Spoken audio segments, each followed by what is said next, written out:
साहब, आपको क्या लगता है पीटीआई किस तरह का रद्द-ए-अमल देगी अगर इलेक्शन डिले हो जाते हैं? देखिए, पहली बात है कि पीटीआई का खुद रद्द-ए-अमल की जरूरत नहीं, पब्लिक बहुत बड़े रद्द-ए-अमल में आ जाती है। आपको याद होगा कि इमरान खान को जिस वक्त तोशाखाना केस के अंदर नाअहल करार दिया गया था, पूरे मुल्क के अंदर लोग खुद बाहर निकल आए थे और रात को 12 बजे इमरान खान ने तकरीर करके उनको वापस भेजा था। लोग बहुत तंग आए हुए हैं, मैं आपको सही बात बताऊं, इस हद तक तंग आए हुए हैं कि लोग जो हैं, एक तो मुकम्मल तौर पर पाकिस्तान की बदतरीन माशी सूरत हाल का शिकार हैं।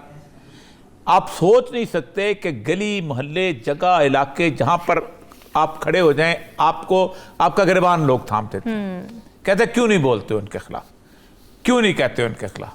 आप अगर कह रहे हो तो आपकी तारीफ करते हैं। आपके इर्द गिर्द के जो लोग हैं उनसे आप बात कर लो तो वो आपसे, सच्ची बात यह है कि जिसने कभी जिंदगी में कर्ज नहीं मांगा था वो भी आपसे कर्ज मांग रहा है। डिफरेंस की सूरत हाल ये हो रही है कि सिर्फ 6 महीने पहले मैं कागज़ A4 साइज के मंगाया करता था, वो कुछ 750-800 रुपये के थे, आज मैंने 1800 रुपये के मंगवाए। ये सिर्फ कागज़ का फ़र्क की बात कर रहा हूँ। ये इसका एहसास नहीं है किसी को भी, और इस एहसास की सूरत हाल के अंदर वो खैर इकनॉमिक उसमें आइंदा उसमें आप जाने क्या क्या हम कर सकते हैं। आप अवाम ने एक होप क्रिएट कर लिया एक शख्स के साथ। ये नवाज शरीफ को भी पता है, ये मरियम नवाज को भी पता है, ये असद जरदारी को भी पता है। अगर उनको नहीं पता है तो वो पॉलिटिशियन नहीं है। जिस पॉलिटिशियन को अवाम की नब्ज का नहीं पता उसको सियासत छोड़ देनी चाहिए। ये साद रफीक को भी पता है, ये शायद खाकान अब्बासी को भी पता है कि सब कौन पॉपुलर लीडर है पाकिस्तान के अंदर। जितना मर्जी वो आके खड़े होके जो मर्जी करें, जिस तरह की ज़बान इस्तेमाल करे, जिस तरह की गुफ्तगू करे, जिस तरह की बातें करे, ये पता है उनको।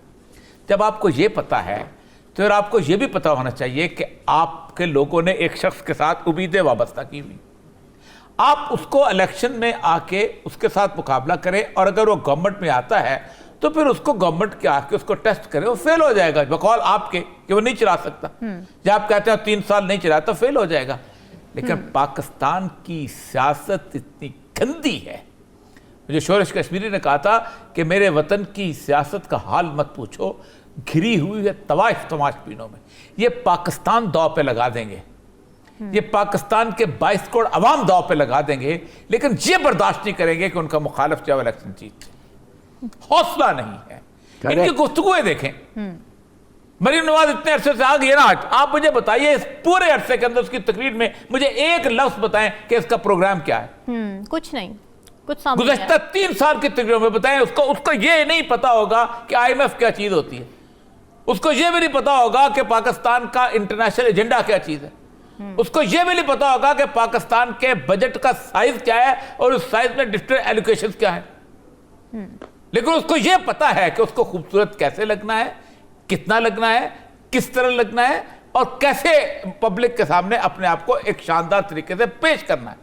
सारे करते हैं, इमरान खान भी पेश करता है, लेकिन उसके बावजूद कुछ ना कुछ सब्सटेंस यार होता है इस मुल्क के अंदर। जरदारी इससे ज्यादा ज़हीन है इस औरत से। शहबाज शरीफ कुछ ना कुछ है, मेहनत करता है, बात करता है, कोई ना कोई बात आगे निकाल लेता है। नवाज शरीफ ने वक्त के साथ साथ लर्न करके कुछ ना कुछ सीख लिया हुआ है, और कुछ 4 चिट्टे हाथ में पकड़ लेता है। लेकिन आप 4-5 फिक्रे, वो जो मेरा दोस्त शेख अपना परवेज रशीद लिखते हैं, या हमारे बुजुर्ग जो इरफान सिद्दीकी साहब लिखते हैं, वो घड़त के फिक्रे, वो जो आगा अशर के डायलॉग होते हैं, वो जो ये टॉप तोल के इतना तुमने पॉज देना है, इतना तुमने स्ट्रेस देना है, या तुमने उंगली हटानी है। यार आप इस मुल्क को दे क्या रहे हो? मैं सिर्फ इसलिए कह रहा हूं कि आप इस मुल्क को अंदर इंतशार देना चाहते हो।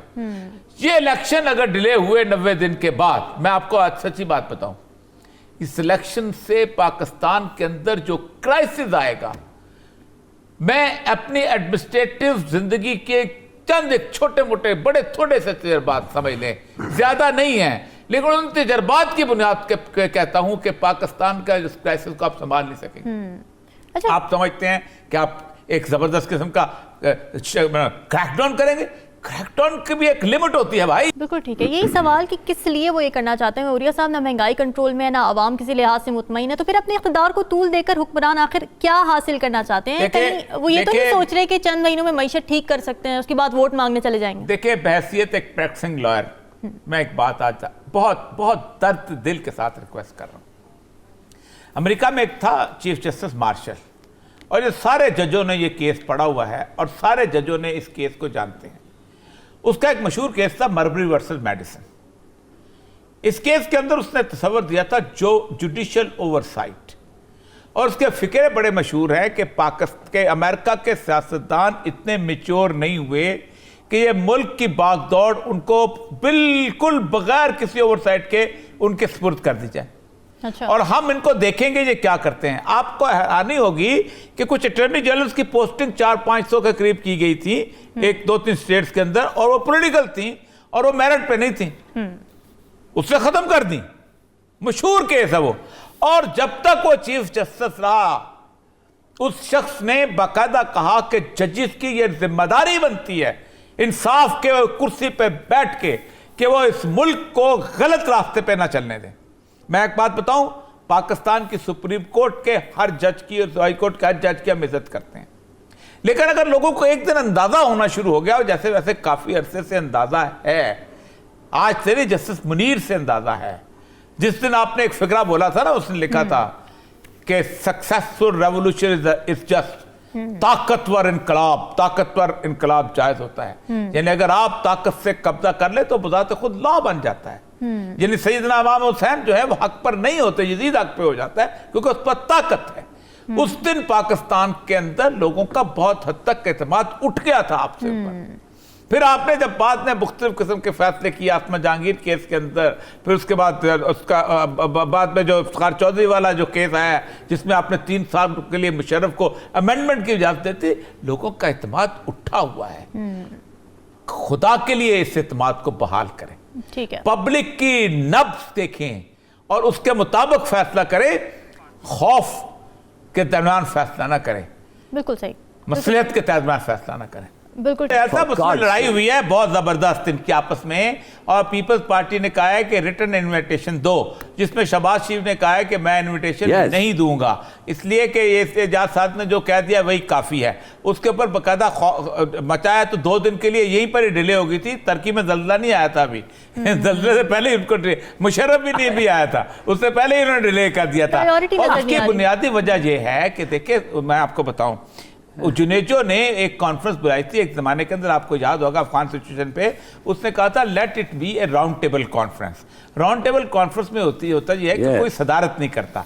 यहाँ तो शहबाज शरीफ साहब को शौक बहुत है ना सदारत करने का।